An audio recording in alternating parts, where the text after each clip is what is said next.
Welcome to The Front Garden, brought to you by Straight Curve Australia, leaders in precision engineered steel garden edging systems, built for speed, strength and finish. Hello and welcome to the Front Garden podcast, brought to you by Landscaping Victoria. I'm your host, Adam Hompas, and today's guest is Muxlow from Muxlow Garden Designs. In this chat, we speak about AI into garden designs, the complexities of submitting plans for the Melbourne Flower International Garden Show, and also the experience of transitioning from corporate life into running a new design business. Muxlow, welcome to the Garden Show. How are you? I'm good. Thank you for having me on. That's a pleasure. You're nice and warm today? Yes. Good. After a little run to get here, yes. Run to the actual office here? Yes. First of all, just love to have a chat to you about something in particular that was right on tip of my tongue. Melbourne International Flower and Garden Show. What happened there this year, 2026? Oh, it was great. It's not my first time at the show, and I was nervous to go back this time on my own, as I partnered in 2024 for a little small border garden, and I'd volunteered in 23 on Emma Shepperson's garden, which was the all-female built garden for remember that one. Open Gardens Victoria. And she did great there. She got the award there and gave us a bit of guts. We thought, well, we'll go back to the border gardens in 24 and partnered on that one. That was so fun, just had so much fun. And then took a year off, a little bit of therapy, and then went back for 26, which is this year, to do the balcony. And honestly, didn't think I'd be able to do it on my own. So I'm pretty proud that, we put out a good garden, and I feel like it represented what I'm passionate about. And, it got such a great a response from the public and from the industry. So I do feel a little bit excited about what's to come next. Well, it's pretty cool, isn't it? Because the amount of people that come through, your exposure's through the roof, and your voice gets quite tired by the end of it, I'm sure. Oh my gosh, by Sunday you've got your horse and you can barely speak, but you've got your patter down pretty good by then. And, I'm a bit of when I get up there, I'm a bit of a showman. I can, engage with the audience pretty well. So it was fun. It was fun, but I was so tired at the end of it. And then you got to rip it down. Oh, I cried. I genuinely Did you really? cried. Yeah. When that beat, then that, hello everyone, the flower garden is closed today, is closed now.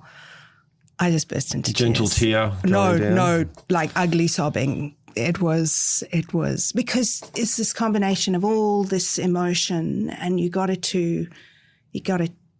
out there, and then she's got to come down. Well, how long were you preparing it for? That's the reason why the tears probably come out. Yes. Because the preparation is through the roof. So yes, it is. And I can't imagine what it's like with the bigger gardens, because it was all encompassing and overwhelming. And I describe it like having a child, having a newborn. Like, it is so, you set out every day and you go, okay, today I'm going to do 5 hours of client work, and then I will do stuff for the show garden. And then you just end up spending the entire day on the show garden again. And so we took I probably took about 2 good whole solid months off client work, which was January, February, and then March we were actually at the show building. So that's off client work. So it's 3 full months where you're not actually working on clients during your 9 to 5. yes. And then there's the preamble before that, where you're actually organising all the sponsors and the plants all ahead of schedule. And it's different to a normal garden, when you're building a real garden. Everything has to be pre-planned, because if you have 5 days, and if you've made a mistake, if you need more materials, or you have run out of plants, whatever it is, your chances of finding that right then and then are so limited. So you really have to have pre-thought through every single tiny little bit. And that puts a lot of pressure on it. There's a lot of working through all the minutiae. Just where I really dig into 3D as well, to be able to build it all out in 3D so that I'm 100% certain that it's actually going to work. Even the pot placement, modelling up each pot, making sure that each pot is going to sit next to and have the right plant in it, and that's going to work. Gee, you put in your work to it, didn't you? You put a lot into it. Yeah. Well, it's the show. Yeah, exactly. It's the show. And you got to, a lot of people put a lot of themselves to be there, and I think you've got to match that. We all do it. And there's a real buzz. There is, isn't there? The buzz is electric, and it's intoxifying, and it's intoxicating is the word, I think. And it's just, it's a lovely community, actually. It sounds like 2027, 2028, 2029 is going to come into play at the garden show. It's just a case of when, I reckon. Just a case of when, and looking at the recovery time. I'd like to have a quick talk about, obviously, the preparation of it all. Now, when you were saying, and what we know what goes into these type of gardens, for anyone else that is looking to do it, you mentioned, obviously, the lack of real work within those couple of months. How did you manage to keep any real work happening? And did you notice the effects of not working later, like, for example, revenue and income? Yes. Like, how did you manage that phase? Yeah, well, you know how it is. It's, we work with cyclic, with design. If you don't do your lead stage generation work, you're going to fill it in 3, 4, 5 months' time. So I definitely will feel it. Hopefully the show generates enough interest that, I will start to feel that in, springtime. But you don't always do the show for work. You do it for sometimes intangible reasons. And, I certainly, for me, I've got out of the show. I've got out of the show so much more than I realized I would get out of the show. That's fantastic. It really is incredible. It sort of helps you crystallize who you are as a designer and what you want to put out into the world. You know it in yourself, what you're doing, but you sometimes can't put words to it. And then you have 120,000 people come through the show, look at your garden and describe what they see and feel when they see your garden back to you. And it suddenly puts words around what you're trying to do, what you feel every day. And it's these aha moments that make you go, oh, yes, that's what I'm trying to do. That's who I am. That's what's important to me. And you feel it, you see it, I did it. And there can be nothing more exciting and fulfilling for a designer than actually achieving that moment. And that's great because that's showcasing what you do. Yes. That's showcasing your passion. And as you said, 120,000 people come in. And see it. And see it all. Yes. Yes, it's exciting. What was the inspiration for the concept of 2026's show? Everything comes off a client brief and a site for me. And what I love about the show is they have very specific briefs for every category. So the brief for border gardens is very different to the brief for the balcony gardens, which is very different to the brief to the boutiques. The balcony gardens are inherently functional spaces. And if I went and tried to create a boutique garden in a balcony garden category, it wouldn't work, right? Because you have to fit in. You have to try and think of the client living in that apartment, and this is possibly their only outdoor space. So you have to try and think of all the functional elements you've got to include within that space, but still make it beautiful. And it is called the balcony garden category. So it still needs to be a garden, right? So I suppose I approached it thinking about, okay, we need to tick off exactly what the client's going to need. I have in that garden, we had seating and dining area, relaxing zone. We had areas, the way the furniture changed and adapted. We allowed for you to work from home outside. You could cook pizza, but we also included a washing line and additional seating for when people came out and storage for the cushions, which quite frankly you'd never notice but I wanted to make sure I had encompassed everything they would need, short of a bicycle storage, There was everything somebody would need if they were living in a small apartment but still wanted a garden on their balcony. So it was a very practical brief. And then because I can't help myself, everything has to be beautiful. Yeah. I had to put this very strong layer of aesthetic and naturalistic softness over the whole thing. I imagined this garden is in a high-rise building and it's just surrounded by concrete and rectangles and just hardness wherever you look. And I wanted this garden to feel soft and with lots of curves, lots of plants, and try and just squeeze as many plants as I could, just shoehorn them in there, which is why I went up and I did the overhead hanging roof garden. Well, look, it showed. And you can hear in your voice the passion that you've got for that. So I'd like to step away from the garden show and just curious about when that passion for this industry started for you. Was it a young age? What happened there? How did that start?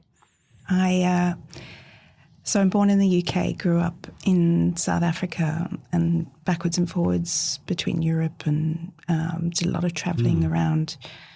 And I grew up in quite a large garden and a lovely old lady living next door who had a beautiful garden as well, and we had a gate between the two. So I had free range of these two big blocks and quite honestly spent a lot of my childhood on my own, just fully immersed in my own imagination, climbing the Norfolk pines and getting covered in sap and hiding underneath the hydrangeas and hunting down chameleons we could keep as pets and, finding... I know, so quite an eclectic mix there. Yeah, it was wonderful. And I didn't realise then, obviously, that really strong foundation in nature would affect me so much later. But it was only much later that I realised how much I love plants. My parents were keen gardeners, and so I grew up knowing a lot of plant names without knowing that I did.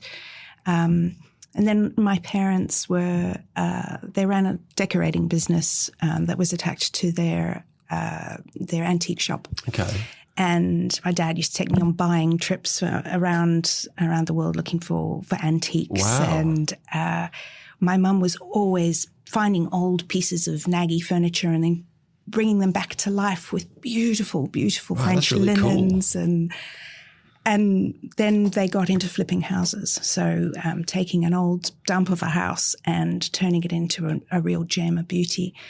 And so our dinner table conversation, we'd have Dulux cards everywhere. We'd have fabric samples. We were looking at whether, if that door opened and it was 900 wide, would there be enough room to move into the next space? How would that feel? Yeah. Should we make the ceiling higher? We were always talking about spaces, and yet I was spending my time in the garden. So it makes perfect sense to me that should all come together later as an adult into creating outdoor spaces that are maybe have an interior aesthetic. So a lot of people noticed that my space that I created for the show garden was quite warm and welcoming, almost like a lounge room. Mm.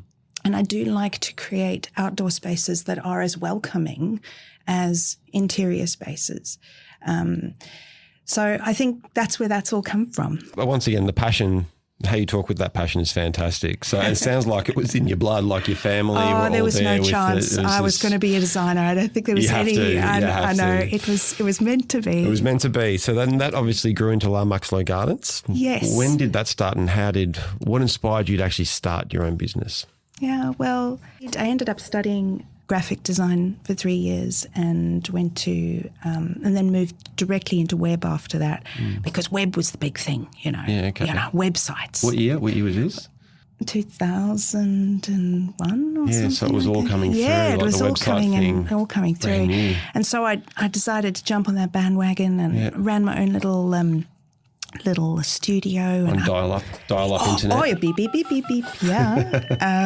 It was, It worked. It was fun. And, we started the first animation, on websites, and I became a boss for the first time. And then I started moving into project management. And for the next, say, 15 years, I drifted away from design, which is my core reason for being is to create. But I drifted away from it and I ended up in project management and management of teams and client management, and moved to London and did that across India and South Africa. Wow. And, you know, managing largish teams. And then I got a visa coming to Australia.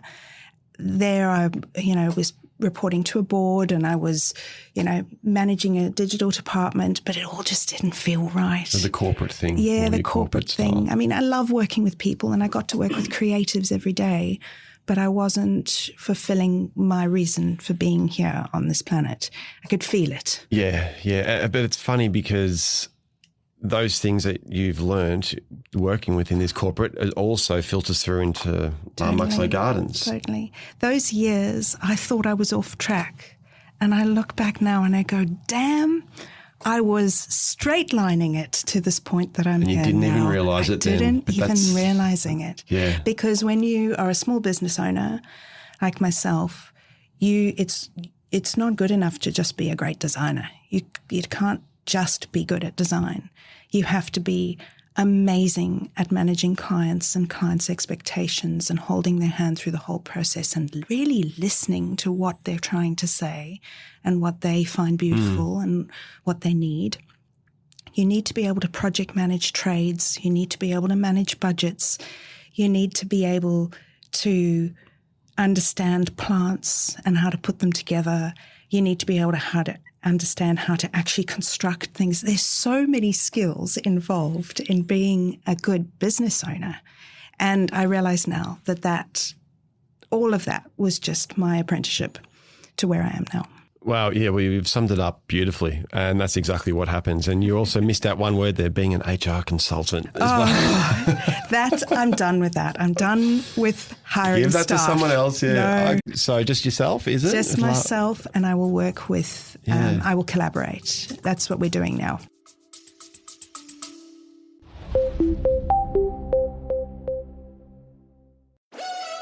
Landscapers, designers, architects, listen up. Straight Curve Steel Garden Edging installs up to 3 times faster than traditional systems. No drilling, no tech screws, just a clean, sharp finish. And right now, the first 10 Front Garden listeners to get in touch will score a free 7-metre Click Connect box. Email the word edging to connect@straightcurve.com.au with PRO in the subject line, plus your business name, address and phone number. First in, best dressed. Get your hands on a serious edging system today. When you're collaborating, how does that work? First of all, very clear at the outset what everyone's requirements are, their expectations. I've gone wrong on this a few times before, so I've learnt the hard way. Really need to have an awkward conversation in the beginning in order to have no really awkward conversations. So what does that at the involve? end. Like what type of conversations? You say things like, Budget what or- do you expect to get out of this? What is your goal? What do you want to achieve out of this? It might be completely different. They might be there looking for portfolio images. That's what they really want, is to create a beautiful garden they can take pictures of. And mine might be to, make money out of it. If our goals aren't aligned, that's fine, but we have to be clear on what those are and that everyone's going to get what they want out of it. The other thing is processes, making sure that the way you communicate and you share information backwards and forth while you collaborate is clean and there's no opportunity for misunderstandings. Yeah. So working with good systems. Look, I don't go down the contracts route because I find that the essence of a good conversation and actually writing that down in a good email is what the important stuff there, as opposed to having a contract. But then I suppose if collaborations were larger, one would need contracts. Well, you do that type of risk assessment on your own accord when you're doing that too. But so you've got a lot of these things in email anyway, haven't you? Yes. About what the expectation is, this is what it's going to cost and all that type of thing. So as long as it's documented, I'm assuming, which is what you'd have. Exactly. And you need to talk money. You need to talk money. How much do we expect this is going to cost? How much do you expect to earn? What happens if something goes wrong? What happens if it goes over?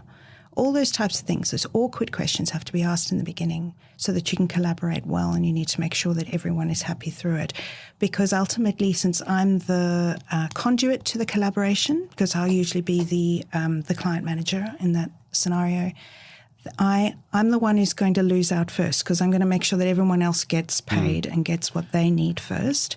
And, so I need to make sure there's enough in the kitty. So just to make sure I'm clear as well, your collaboration means you're there speaking to client, but you've also engaging the contractors and anyone else needed. And other designers and people who are going to do working drawings and any parts of the process. Because as I've started to realise where my skills are, I'm really good working in the creative part of the process, the planting part of the process, and the client management. I'm really good with people, right? But when we start looking at working drawings, elevations, construction, all that kind of stuff, that's not my zone of genius. And that's where I need to bring in other people who are going to be better at it and then get a better outcome for the client. And I think that's important, is recognising your strengths and weaknesses. Yes. That's the best thing. So you'll still do the design side of things as well, I'm assuming. But as you're saying, you'll also bring in designers to help you collaborate, whether you want to do the whatever, if you need to get other designers and the contractors in. So how do you manage the construction process? Do you come in and oversee it as well? Or, for example, if you hired me to do a job, it's like, Adam, there you go, you deal with client, or it comes back to you and then you deal with client. So would the contractor be dealing with you? I think it's unrealistic to think that the client will always come back to you when the landscaper is on site. Quite often the problem gets solved right then and there without you. A bit quicker, Yes. And that makes perfect sense. And you're not going to dive in there and throw in your 2 cents if it's unnecessary and it's going to slow down the process. I think, first of all, it's about having good relationships there. So that if there is a significant issue, you know that your landscaper will pick up the phone and say, hey, we've discovered, we've hit rock, we've hit gas, we've hit whatever it is. Which happens. It happens. And, that's going to delay us or put the plant order back or whatever it might be. So there's, developing up a relationship where they will respect your involvement. I always have the contractors direct from the landscaper with the client. So their contract is directed together, but I'm there in an overseeing role, in a project management role through the construction, through the costing stage, through the construction phase, and then through the maintenance thereafter. So I suppose I'm the one permanent thing that stays throughout the project while others come in and out. And so the client respects having that one person that takes them through the whole process. So sort of like the builder's model, but for design, like builder will have contractor A, B, C, D. Client will be direct to builder. Yes. Is that all reflected in what you charge to the client? Do you make sure that you cover yourself? To get that right. Yeah. Because if you show it as one big sum in the beginning, you can frighten away a lot of clients. So I think showing it broke down per stage really helps. And then don't shy away from having the conversation directly to the client about what you do in all those stages and where you bring value and where you've seen things go wrong when clients don't bring you in during that stage, during those particular stages. And that's an easy conversation, actually, because you can say, in the costing stage, we're going to find out how much this baby's going to cost to build. So you want me there because I'm going to see opportunities to bring down your costs. Or if things have become too expensive, don't just wipe it out. I may have a better idea for you, And then in the build stage, we might hit problems. We might have to change lines because of things we don't know now. Well, if I'm there, I can make sure we're still doing what you asked, what you wanted, what your original request was. Yeah. So it's an easy conversation, but a lot of people shy away from those conversations. They're just trying to get to the next stage. Well, I reckon you prime them for the entire thing so they know from day one that they're going to be charged X number of dollars and that's what they've got to put aside. I say, you need to be able to put 10 plus K aside for your build, for your design to begin with. Just make sure that's set aside and then you can go from there and we can grow from there. So that'd be good advice to someone looking to start out would be to say, make sure there's transparency into what the costs could be. So have you always done that from the start, or you've let that through? So how have you noticed the difference with the client relationships and also winning the work? Yes. So what used to happen was you'd do a design, I'd do a design, hand it over to the landscaper and assume that the design that I had provided was what would be built. Yeah. There you go, off you go. And then come back to site maybe, 6 weeks after breaking ground and find that we had numerous changes that had happened, and that happened between the landscaper and the client because they're on site, and decisions had been made. Maybe pavers hadn't been ordered in time, so new pavers had been selected. Things had happened. And I realised, no, I need to be part of this process because these designs are a reflection of me. I think it's an important thing to touch on because as a designer, if there are certain changes of stone, that's a huge aesthetic of the design. So you need to know.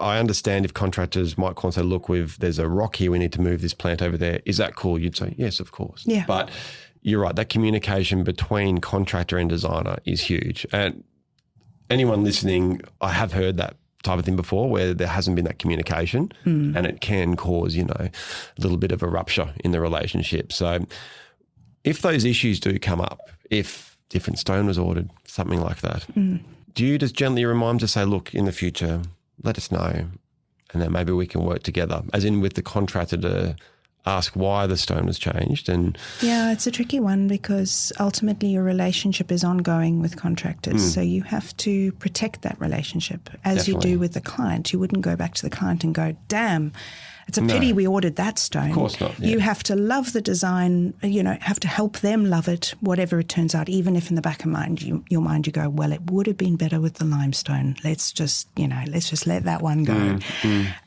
You do have to have conversations, just go, oh, it's a pity we couldn't get the limestone, isn't it?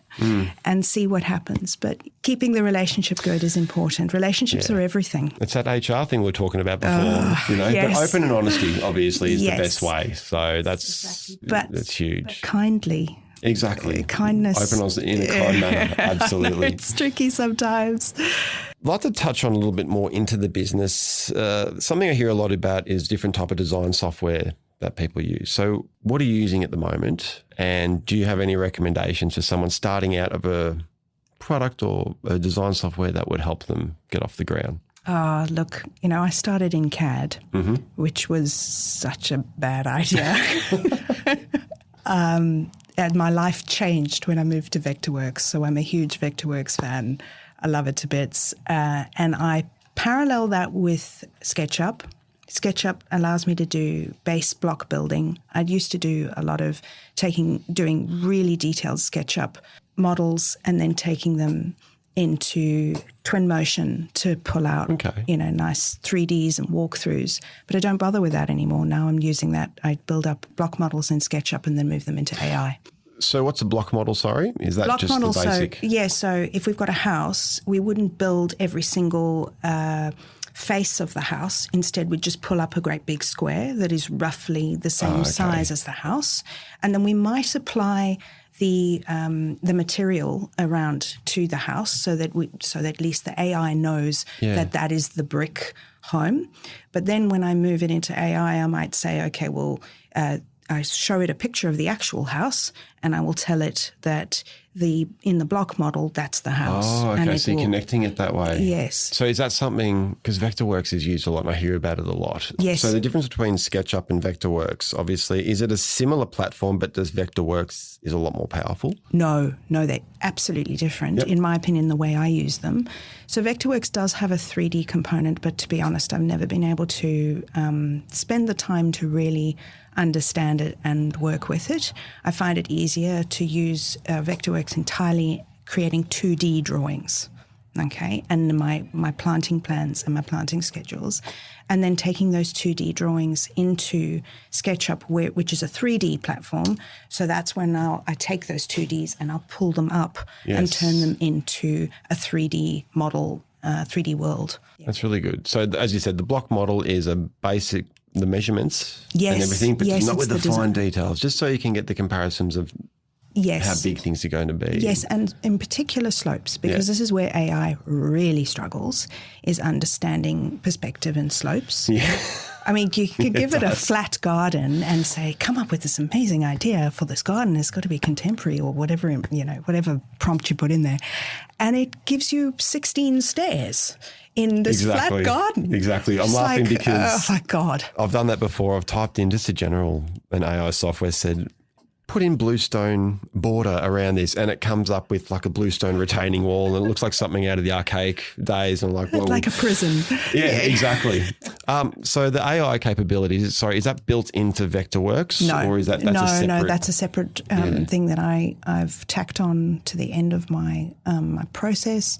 But at the moment, Nano Banana Pro is just absolutely amazing. Nano Banana Pro. Yeah, it's just amazing. And you feel that obviously with the AI thing, it's really helping speed things up.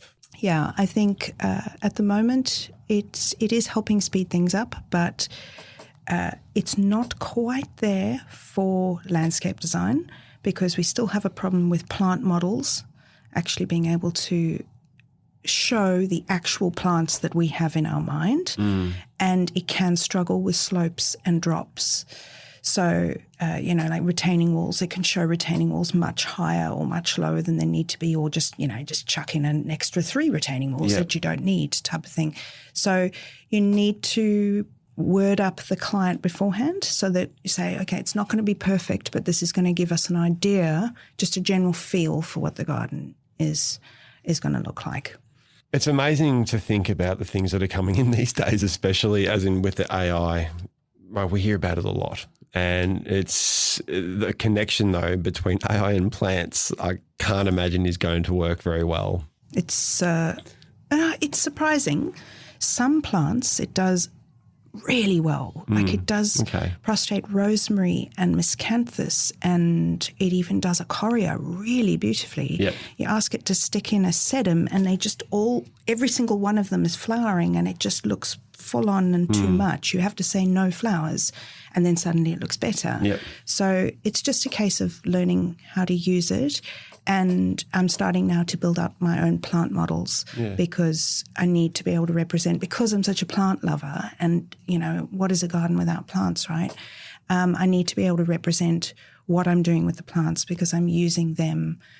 They're my media. I paint and I've always done ceramics, and I love doing art, as a hobby.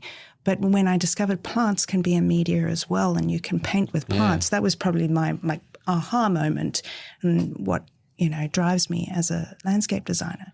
So to show something that in the model only generally represents what I'm doing doesn't feel right. You have to show the plants as you are intending them. So speaking of the plants, when it does come to the selection, how do you go about that? Is it with the ecology? Is it with the aesthetics, or the above? How does it go? I think I'd be lying if I said I didn't start with aesthetics, even though I know I should probably say something else. But I am, I start with aesthetics because I know I wanted to look beautiful. But many plants have died in the pursuit of me learning this particular lesson that you have to start with what the site will actually grow and then work out the aesthetics afterwards. So what I do is I come up with a palette of plants that I know will grow there in the conditions that we've set up, and then I build an aesthetic palette, a smaller aesthetic palette out of that big collection. That keeps me honest, so that I don't just go, oh, why don't we just throw that one in there because it's so soft and fluffy, it will be beautiful, but it won't grow. So I do start with aesthetics, I suppose, in my mind, the look that I want to create. But what's always happening in the background is that love of nature, that love of discovery, that love of animals and wildlife and bees and insects is all under the undercurrent for that. Because in design you have all these crossroads you go through. There's almost every minute you have a crossroad you have to pass. You go, oh, should I go left? Should I go right? You need guiding principles that force you to choose whether you're going to go left or right. My guiding principles are, what does the client want? What does the site need? And how can I get the wildlife into this garden? And the clients don't even know I'm doing it. I'm building a garden, not just for them, but for wildlife. If what the site needs and the client needs, if they're far apart, how do you make that work? For example, do you excavate a lot of soil, bring in new soil, create a new atmosphere for the plants to try to get that client brief ticked off? It depends a little. Sometimes it's an education process. If the client wants a beautiful big flower garden and they've got massive pine trees that are shading the area and it's just sucking all the life of the soil, we're never going to be able to get this beautiful flowering perennial garden underneath pine trees, right? So it could be an education process where we say, well, we could create a really beautiful woodland garden for you instead. Yeah. It won't have as many flowers, but it will be, it would thrive better in this environment. Probably if we're working with pine trees, we will have to do soil amendment as well. Or we might need to consider removing some trees in order to bring in some sun so that we can get some of those flowers that the client wants. But if there are trees on site, I will protect them to the end of my days, unless it is a problematic tree. So it's endangering life or it's spreading into local bushland or something like that. Then it might go, but otherwise I will protect them as best I can. And you find the clients are usually receptive to this education? Yes, it's all about, listening to what they want and why they want it, and then seeing if you can adapt what they need to what they have. It's fun because every single project is totally different. It's a brand new challenge. You arrive on site, you have no idea who you're going to meet, what they're passionate about, what the site looks like, and you just got to roll with it and fly with it. It's fun. And you do learn, don't you, from saying yes to everything at the start and then realising, no, that's not going to work. And I'm firsthand did that at the start of my career and learned the hard way, put it that way. But it's the important thing to get across is that if a client wants something in particular, you can't just go, yes, yes, yes. You need to explain to them. Explain to them why it can or can't work and what we can do as a substitute. Yeah. So, yeah. Yeah, exactly. It's an education process. And sometimes the client will push and say, no, I really do want a lawn in this full shade position. Yeah. And maybe you can't talk them into a dichondra lawn because they just can't see the value of, a non-grass lawn or, they really enjoy mowing. They enjoy mowing. Really enjoy mowing. Some people do. I know. I don't see the... Getting the whippersnipper out around the crazy paving steppers. Yeah, it always surprises me because the biggest request we all get right is, I want a low-maintenance garden with a big lawn. But some people find the joy in it too, popping in the headphones and just sort of shutting off. I think there is a lot of pride that people take into it. I think they're out there gardening, right? Yeah. And what I've discovered as well is taking people through the process is that once they've got a garden and we've taught them how, hey, if you snap this bit off, you can make a brand new one by sticking it in the ground, and you teach them how not to be frightened of plants, then they're more likely to go play in their plants and actually become gardeners. And then they're less likely to need the lawn to feel like a gardener because they now have their plants to play with. It's lovely. My favourite is converting a non-gardener to being a gardener. That is just my absolute, I get such a thrill out. That's a good headline on the website, non-gardener to gardener. I know, it might scare people off. No, maybe. But, do you want them then? That's the whole thing. So what's next for La Muxlow Gardens? Are you going to continue by yourself on this journey, doing what you're doing with the collaboration? Look at getting someone on board? What are you thinking? Well, which way do you want to go? It's tricky. Or just go with the flow? I'm going with the flow, although the business has quite a few objectives for this year. And I would like to be working on more architectural builds, something where I can really spread my wings a little bit in terms of the budgets. And I'll probably do the show again at some point. That'll be fun. There it is. There it is. Damn it. Now I've said it live. What am I going to do? Can't get out of it now. We're not going to edit that out. No. That's staying in there. So that'll be fun. But there's a lot of exciting things I guess I'm taking I'm looking at it as more of a business owner than I am a designer, seeing how I can grow the business and how I can grow the brand. Yeah, it's always evolving that way. You're always thinking, always ticking, aren't you? Like, it's what we got to do as business owners. It doesn't stop. It's never ending. It's good fun though. Oh, that's good. Well, look, Lau, we can hear the passion that you've got for this industry, and it's really, really good and really great to hear that, you know, the approach that you're taking. You're quite humble about it too, which is really enjoyable to listen to. So, Lau Muxlow, thank you for coming to the front garden. Hope you've enjoyed the time here. Lovely. Thank you for having me. And that's a wrap for this episode of the Front Garden podcast. It was wonderful having Lau Muxlow here today. With everything going on these days, it's always fantastic to speak to someone who has so much passion in the industry. As always, please feel free to share it on your socials, and you can, of course, listen to this on your favourite streaming platform. So once again, we hope you enjoyed this wonderful episode, and we'll catch you next time on the Front Garden.